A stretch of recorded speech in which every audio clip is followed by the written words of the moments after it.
it's lovely to be here at One Thoresby Street with Katharina Fitz, and it's lovely to meet face to face in a physical space, because obviously at the moment, in these unprecedented times, we're having a very strange relationship with human contact.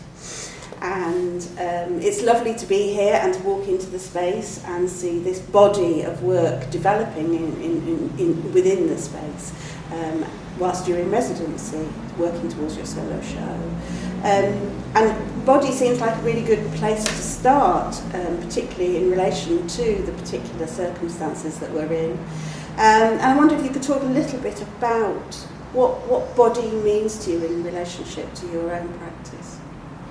I suppose if I look at the importance of the body in my practice, I'm always thinking about my body as a tool in relation to my work. So a lot of the work I create is actually made through the use of tools, and I use my body, the physical force of my body, to turn objects or push them through the space and, pull them around, and there's a lot of physical contact with the objects, and the viewer is invited to see this bodily presence through the way that my objects function within the space.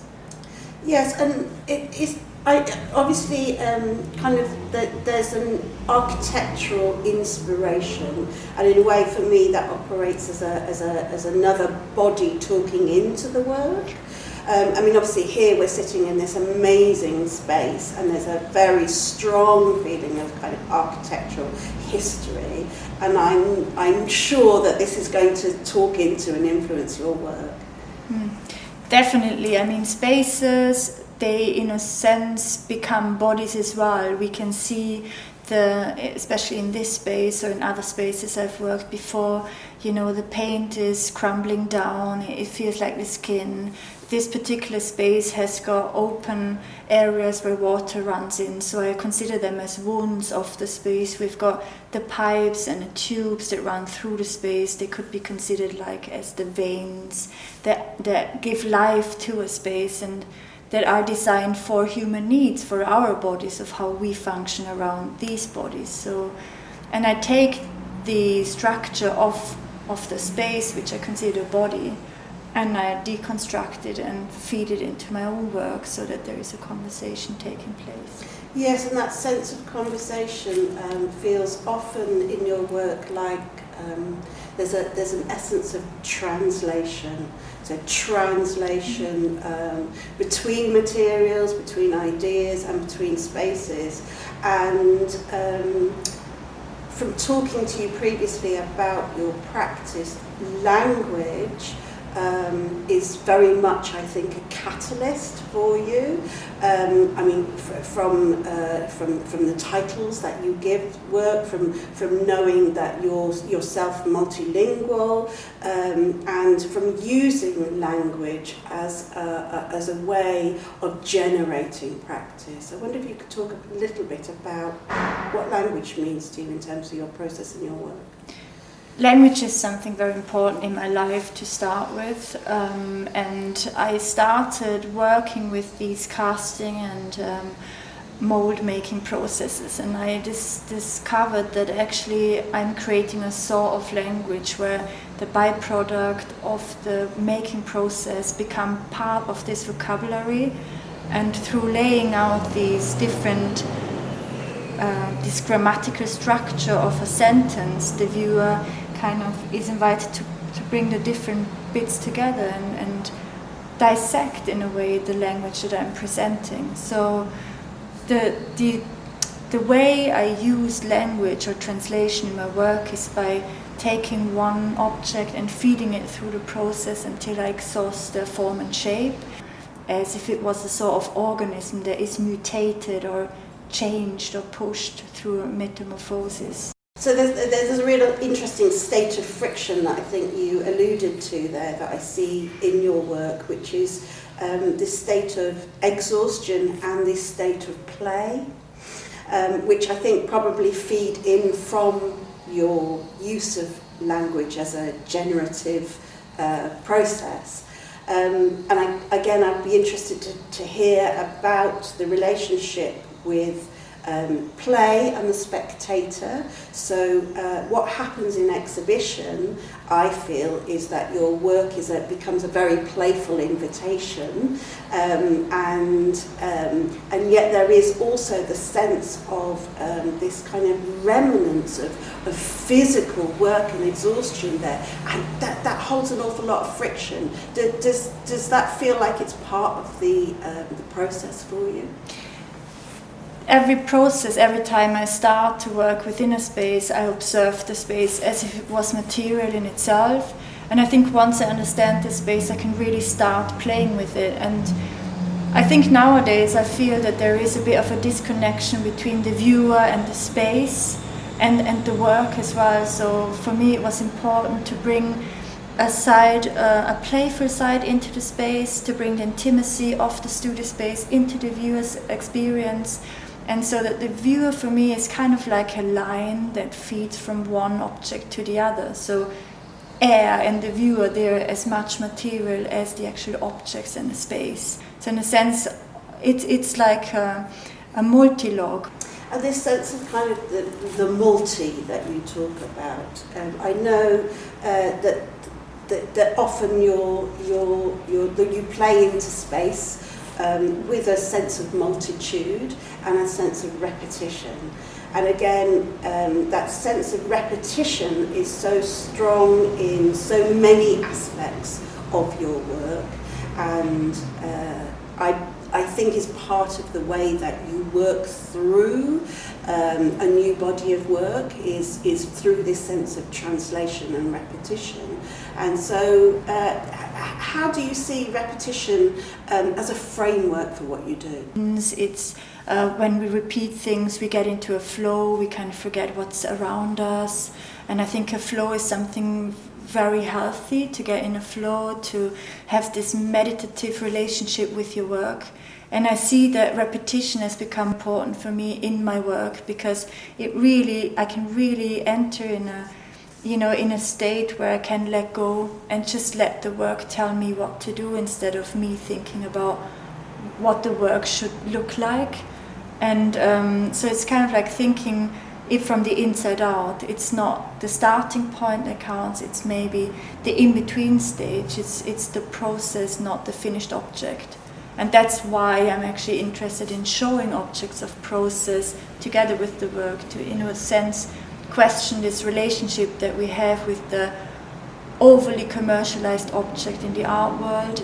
And I think that the relationship of showing how the work is made and bringing the viewer into this experience is, for me, maybe more fruitful than just presenting a finished object.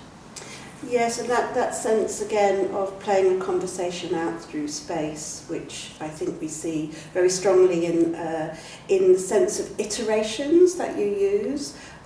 Your work is very iterative in many ways, and that for me that there's a real sense that the process it starts from the conversation. So that I wonder if there's something you can talk about in terms of what's your intention when you start a new body of work? Is it that you have a particular framework, or is it the not knowing that is the starting point? What's the starting point when in conception for you? The starting point changes. I think before, the starting point wasn't as clear, so it was a more of a free relationship that I had with the objects I was creating. They were on a smaller scale. I had a lot more time. I was at university. I was invited to play and let go. For this particular project, I only had 6 weeks to work on a residency to prepare for a solo show. So for me, it was clear I needed to have a certain framework from which I start. But then I don't know the outcome. So nothing of what I'm doing in this project, I know whether it's going to work. I've never worked on this scale. So there are a lot of unknowns. But I do know I have a few set stones from which I work within a free move of ideas and concepts, I would say. So, in many ways, this is what you are embarking on at the moment in this space. It is a time-based work, isn't it? And that conversation can only exist in one particular time and one particular place. Is that frequent in your work? That desire to actually create something that is not reproducible in many ways?